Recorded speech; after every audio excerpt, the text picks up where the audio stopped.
যেখানে প্রয়োজন নেই সেখানে কিছু বলা উচিত নয়। জীবন বদলে দেওয়া বুদ্ধের একটা শিক্ষা।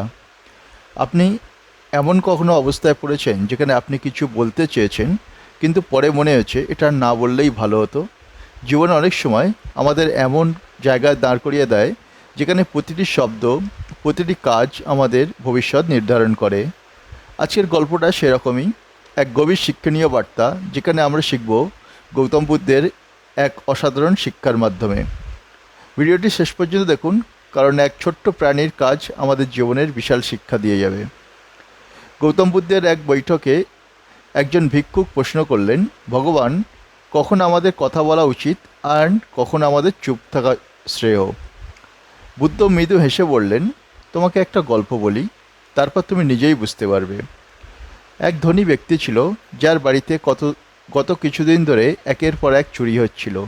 চিন্তায় পড়ে সে ঠিক করলো এবার একটা কুকুর পুষবে। তবে তার বাড়িতেই একটি বেড়াল ছিল যার প্রতি অনেক ভালোবাসা ছিল। কুকুরটা নতুন এলো, কিন্তু বিড়ালটি অনেক আগেই ছিল বাড়ির প্রতিটি কোণ তার পরিচিত। এক রাতে চোরেরা বাড়িতে ঢোকার চেষ্টা করলো। বিড়ালটি বুঝে গেল এবং ডাকতে শুরু করলো, ম্যাও ম্যাও। গৃহস্থ জেগে উঠল, এই বিড়ালটা কেন এমন করছে, কিন্তু কিছু বুঝতে না পেরে আবার ঘুমিয়ে পড়ল। কিছুক্ষণ পর আবার চোর ঢুকতে চাইল, আবার বিড়াল ডাকতে শুরু করলো। এবার গৃহস্থ রেগে গিয়ে বিড়ালটিকে মারতে শুরু করলো, বিনা কারণে আমার ঘুম ভাঙাচ্ছ। পরের দিন সকালে দেখা গেল চোরেরা কিছু মূল্যবান জিনিস নিয়ে চলে গেছে। তখন সে চিৎকার করে কুকুরটিতে মারতে শুরু করলো, তুই তো নতুন এসেছিস, তোর কাজ ছিল পাহারা দেয়া, কিন্তু তুই একবারও ঘেউ ঘেউ করিসনি, তোকে পুষে আমি ভুল করেছি। কুকুরটি কাঁদতে কাঁদতে বলল, আমি তো চোরকে চিনতেই পারিনি, আমি ভাবলাম হয়তো আপনার পরিবারের কেউ এসেছেন, আমি তো এখানে নতুন।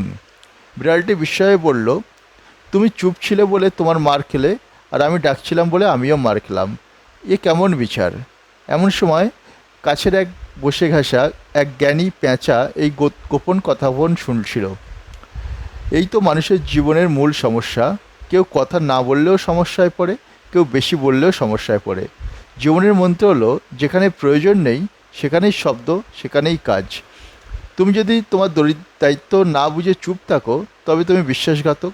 আর তুমি যদি দায়িত্ব ছাড়া অন্যের জায়গায় না গলাও, সেটাও ভুল। গল্পটি আমাদের শেখায় নিজেদের সঠিক সময়ে প্রকাশ করা গুরুত্বপূর্ণ, অন্যের জায়গায় নিজেকে বসানো সবসময় ঠিক নয়। নিজের দায়িত্ব বোঝা এবং পালন করা জীবনের অন্যতম মূল চাবিকাঠি। গৌতম বুদ্ধ সবসময় বলতেন, শব্দ তখনই মূল্যবান যখন তা প্রয়োজন, অন্যথায় তা হয়ে যায় বিপত্তি ও অকার্যকর। একটা প্রশ্ন আমাদের সবসময় আপনার জন্য, আপনি কি কখনো এমন পরিস্থিতিতে পড়েছেন যেখানে চুপ থাকলেই ভালো হতো? তা আপনি কমেন্টে জানাবেন। জীবনে এমন এক সময়ে মানুষ দেখি যারা দায়িত্ব ছাড়া অন্যের জীবনের মতামত দিতে ভালোবাসে। তারা চায় সবসময় নিজের উপস্থিতিকে বুঝিয়ে দিতে, অথচ তারা নিজের কর্তব্যে শূন্য। এই গল্পটি আমাদের মনে করিয়ে দেয়, নিজের দায়িত্ব পালন করুন, যেখানে প্রয়োজন নেই সেখানে চুপ থাকুন। জীবনের ভারসাম্য এবং সংযম এবং সচেতনতা থেকে। এই গল্প থেকে আপনি কী শিখলেন তা কমেন্ট সেকশনে জানাবেন। আমি প্রত্যেকের উত্তর পড়ছি। এরকম আরও আকর্ষণীয় গল্প পেতে হলে আমাদের ভিডিওটি লাইক এবং শেয়ার করবেন। সঠিক জীবনে সঠিক সময়ের কথা বলুন, না হলে কুকুর বিড়ালের মতো আপনিও বিনা দোষে ভুক্তভোগী হবেন।